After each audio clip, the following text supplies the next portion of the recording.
Assalamualaikum warahmatullahi wabarakatuh. Kami dari kelompok 7 dari mata kuliah ilmu pendidikan akan membawakan dan mempresentasikan materi tentang inovasi dan pembaharuan pendidikan di Indonesia. Kelompok kami beranggotakan saya sendiri, Muhammad Labib, kemudian ada Mazid Tasyadur Laili dan juga Siti Nurafikoh. Langsung saja, materi pertama akan saya sampaikan yaitu perubahan kurikulum. Secara etimologi, kurikulum berasal dari bahasa Yunani, yaitu kurir, artinya pelari, dan kurir berarti jarak yang harus ditempuh pelari dalam pendidikan dan dapat diartikan sebagai circle of instruction, yaitu lingkaran pengajaran di mana guru dan murid terlibat di dalamnya. Kurikulum merupakan rencana program pengajaran atau pendidikan yang akan diberikan kepada peserta didik untuk mencapai tujuan sasaran pendidik yang diinginkan. Perubahan kurikulum didasarkan pada kesadaran bahwa perkembangan dan perubahan yang terjadi dalam kehidupan bermasyarakat, berbangsa, dan bernegara di Indonesia tidak terlepas dari pengaruh perubahan global, perkembangan ilmu pengetahuan dan teknologi, serta seni dan budaya untuk mewujudkan masyarakat yang mampu bersaing dan menyesuaikan diri dengan perubahan. Selanjutnya yaitu faktor yang mempengaruhi berkembangnya kurikulum. Faktor-faktornya itu ada 4. Yang pertama, tantangan masa depan. Yang kedua, kompetensi masa depan. Yang ketiga, fenomena sosial. Yang ketiga, fenomena sosial yang mengemukakan. Dan terakhir, persepsi publik yang menilai pendidikan selama ini terlalu menitikberatkan pada aspek kognitif, beban siswa yang terlalu berat dan kurang bermuatan karakter. Baik, selanjutnya transisi dari kurikulum 2006 ke 2013 ada pengembangannya. Yang pertama itu ada penilaian otentik, yang kedua model pembelajaran, penemuan berbasis proyek dan berbasis masalah, yang ketiga keseimbangan pengetahuan, sikap dan keterampilan, dan yang terakhir yaitu pendekatan saintifik dalam pembelajaran. Selanjutnya yaitu inovasi pengelolaan pendidikan. Pengelolaan pendidikan merupakan serangkaian kegiatan merencanakan, mengorganisasikan, memotivasi, mengendalikan, dan mengembangkan upaya di dalam mengatur dan mendayagunakan sumber daya manusia, sarana dan prasarana untuk mencapai tujuan pendidikan itu sendiri. Fungsi pengelolaan pendidikan yaitu perencanaan, pengorganisasian, pemotivasian, dan pengawasan. Selanjutnya adalah unsur dalam pengelolaan pendidikan, di mana ini terdapat 8 unsur. Yang pertama adalah organisasi pendidikan, di mana organisasi pendidikan ini harus dikelola sedemikian rupa sehingga aktivitas dalam program pendidikan dapat terlaksana secara efektif dan juga efisien. Yang kedua adalah manajemen kontemporer, di mana manajemen merupakan suatu prinsip yang disusun melalui proses perencanaan, pengorganisasian, pengarahan dalam suatu organisasi sekolah untuk mencapai suatu tujuan yang telah ditetapkan. Ketiga adalah kepemimpinan pendidikan, di mana kepemimpinan pendidikan ini merupakan suatu kemampuan dan proses mempengaruhi, membimbing, mengkoordinir, menggerakkan orang lain yang ada hubungannya dengan pengembangan ilmu pendidikan dalam pelaksanaan pendidikan agar kegiatan yang dilaksanakan dapat terlaksana secara efektif dalam pencapaian tujuan pendidikan. Yang keempat adalah sistem informasi manajemen pendidikan, di mana sistem ini itu didesain untuk kebutuhan manajemen dalam upaya mendukung fungsi-fungsi dan aktivitas manajemen dalam organisasi pendidikan. Yang kelima adalah manajemen pelaksanaan kurikulum dan sarana prasarana, di mana manajemen kurikulum ini itu sistem pengelolaan kurikulum yang kooperatif, komprehensif, sistemik, dan juga sistematik dalam rangka mewujudkan ketercapaian tujuan kurikulum. Sedangkan manajemen sarana prasarana bertujuan untuk mengatur dan juga menjaga sarana dan prasarana pendidikan agar dapat memberikan kontribusi yang baik dalam pelaksanaan pendidikan. keenam adalah manajemen peserta didik dan tenaga kependidikan, di mana manajemen peserta didik ini berfungsi untuk mengatur berbagai kegiatan dalam bidang kesiswaan agar kegiatan pembelajaran dapat terlaksana dengan baik. Sedangkan manajemen kependidikan ialah kegiatan yang mencakup prosedur, pembinaan, kesejahteraan tenaga kependidikan sekolah agar dapat melaksanakan tugas dan fungsinya dalam mencapai tujuan sekolah. Ketujuh adalah manajemen hubungan antara sekolah dengan masyarakat atau kerjasama lembaga. Ini merupakan proses komunikasi antara sekolah dengan masyarakat atau lembaga lain untuk memajukan sekolah. Yang kedelapan adalah pengawasan pendidikan, di mana pengawasan pendidikan ini merupakan penilaian sekaligus koreksi terhadap pelaksanaan program kerja lembaga pendidikan apakah sudah sesuai dengan kinerja yang telah ditetapkan. Selanjutnya adalah strategi umum yang digunakan untuk menjawab berbagai tantangan dalam pengelolaan pendidikan. Yang pertama adalah merumuskan cita-cita, tujuan, serta merealisasikannya dalam kegiatan sehari-hari. Yang kedua adalah membangun kepemimpinan dan budaya organisasi yang baik dan juga profesional. Yang ketiga adalah menggali potensi keuangan dan mengembangkannya dengan kreatif. Yang keempat adalah mengembangkan kerjasama baik di tingkat daerah, nasional, dan juga internasional. Yang kelima adalah sikap optimis, peduli, dan kreatif dalam menghadapi tantangan di masyarakat dan di lingkungan pendidikan.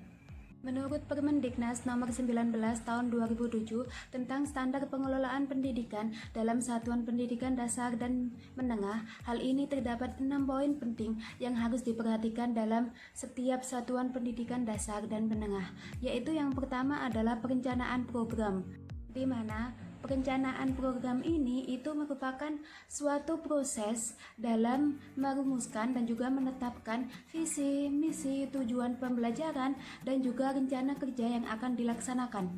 Rencana kerja di sini itu terbagi menjadi dua. Yang pertama yaitu rencana kerja jangka menengah dan juga rencana kerja tahunan, di mana rencana kerja jangka menengah ini itu menggambarkan tujuan yang akan dicapai dalam kurun waktu 4 tahun yang berkaitan dengan mutu lulusan yang ingin dicapai dan perbaikan komponen yang mendukung peningkatan mutu lulusan. Yang kedua adalah rencana kerja tahunan yang dinyatakan dalam rencana kegiatan dan anggaran sekolah dilaksanakan berdasarkan rencana kerja jangka menengah memuat ketentuan diantaranya yaitu kesiswaan, kurikulum dan kegiatan pembelajaran, pendidik dan tenaga kependidikan, sarana dan prasarana, keuangan dan pembiayaan, budaya dan lingkungan sekolah, peran serta masyarakat dan kemitraan. Yang kedua adalah pelaksanaan rencana kerja, di mana pelaksanaan rencana kerja ini itu berdasarkan pedoman rencana kerja yang telah direncanakan, sehingga tujuan dari pembelajaran tersebut itu bisa tercapai dengan baik. Selanjutnya adalah pengawasan dan evaluasi, di mana sekolah menyusun program pengawasan secara objektif, bertanggung jawab, dan juga berkelanjutan yang berdasarkan pada standar pendidikan nasional dan juga disosialisasikan ke seluruh pendidik dan tenaga kependidikan. Sehingga pengawasan pengelolaan itu meliputi pada pemantauan, supervisi, evaluasi, pelaporan, dan juga tindak lanjut hasil pengawasan. Dan sekolah melaksanakan program evaluasi ini terhadap kinerja yang dilakukan oleh sekolah, seperti evaluasi terhadap pendidik dan juga tenaga kependidikan. Selanjutnya adalah kepemimpinan sekolah atau madrasah, di mana setiap sekolah atau madrasah itu dipimpin oleh kepala sekolah, dan kriteria untuk menjadi kepala sekolah itu sesuai dengan standar pendidik dan juga tenaga kependidikan.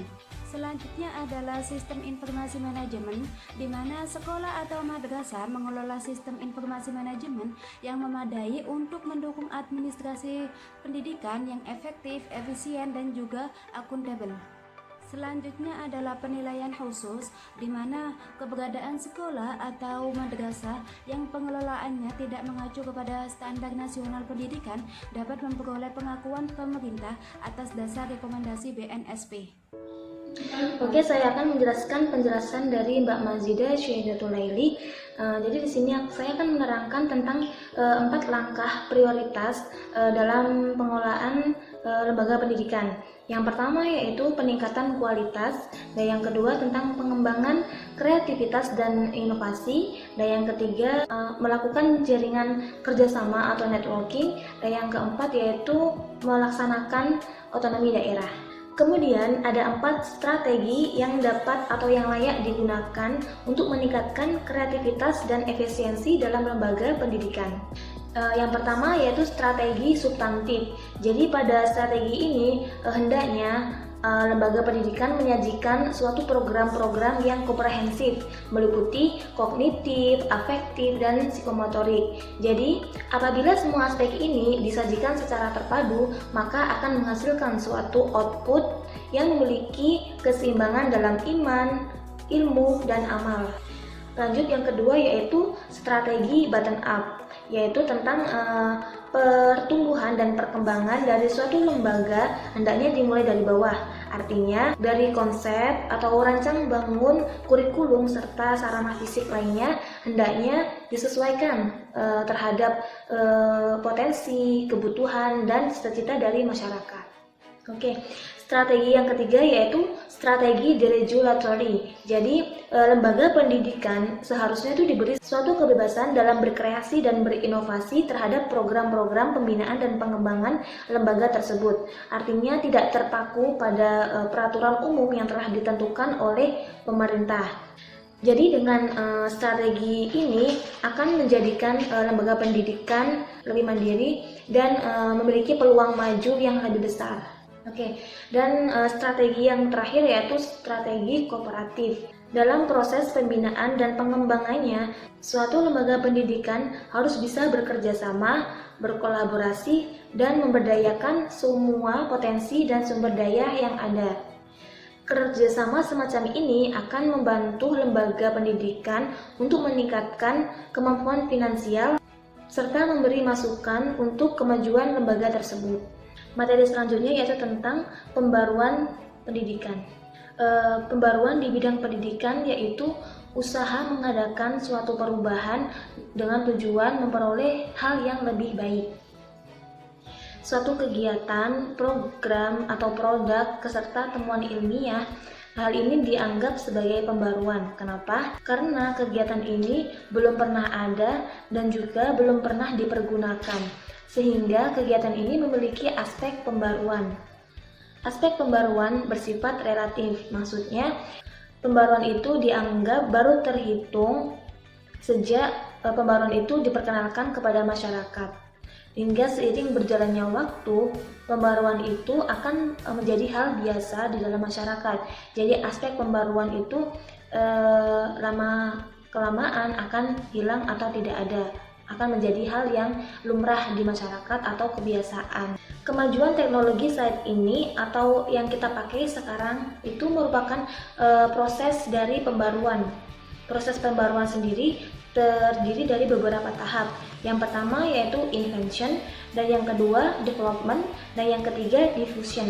Yang pertama, invention meliputi penemuan-penemuan suatu hal yang baru. Seperti kata pepatah, tidak ada yang baru di bumi ini. Jadi invention ini biasanya merupakan adaptasi dari apa yang telah ada. Akan tetapi pembaruan yang terjadi di lembaga pendidikan biasanya menggambarkan sesuatu yang berbeda dari kegiatan yang sebelumnya. Tahap yang kedua yaitu development. Jadi pembaruan biasanya harus mengalami pengembangan terlebih dahulu sebelum ia masuk ke dalam skala yang lebih besar.